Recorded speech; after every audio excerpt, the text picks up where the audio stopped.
ভাইরে, সফলতা কোনোদিন কেউ হাতে নিয়ে ধরে দিবে না। সফলতা নিজের তৈরি করে নিতে হবে। নিজের ক্যারিয়ার নিজেরই তৈরি করে নিতে হবে। এই যে আমি সকাল থেকে 2 ঘন্টা বসে আছি গাড়ির মধ্যে, আমাকে বলা হয়েছে সকাল 7টায় ডিউটি আছে। এখন প্রায় 9টা বাজে, এখনো বের হওয়ার কোনো নাম নাই। তো ভাই, আমার তো ধৈর্য আছে, জানি আপনাদের ধৈর্য হবে না এরকম। আমার ধৈর্য আছে ভাই, কারণ এই লাইনে আমি বিগত 7 বছর কাজ করি। তো আমার জন্য সবাই দোয়া করবেন, সবাই সবার জন্য দোয়া করবেন। যাদের মা বাবা আছে তাদের মা বাবাকে যত্ন করবেন, তাদের ভালোবাসা নেবেন।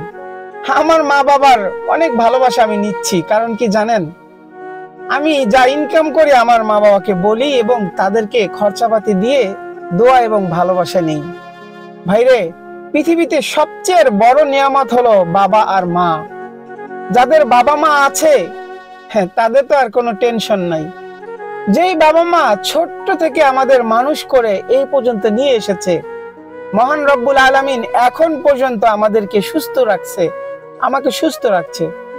এই জন্য আল্লাহর কাছে শুকরিয়া আদায় করি, শুকর আলহামদুলিল্লাহ। বাইরে আমার মতো এরকম কত মানুষ ফুটপথে রাস্তায় ঘুমাচ্ছে, একবেলা খাচ্ছে একবেলা খাচ্ছে না, বা পাইতেছে না, বা খুব নোংরা ভাবে থাকতেছে।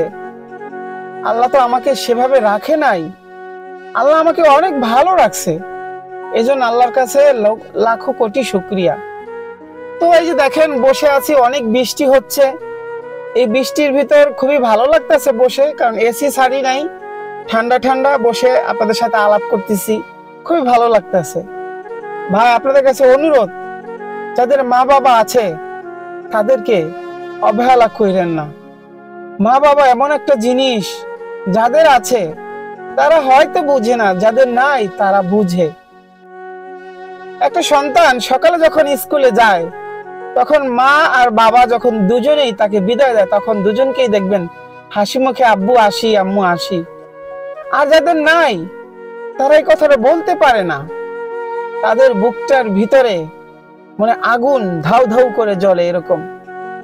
ভাই, যারা বুঝে, যারা না বুঝে তাদের তো কিছু করার নাই। তো সবাই ভালো থাকবেন, সবাই সবার জন্য দোয়া করবেন ইনশাআল্লাহ। সবাইকে আসসালামু আলাইকুম।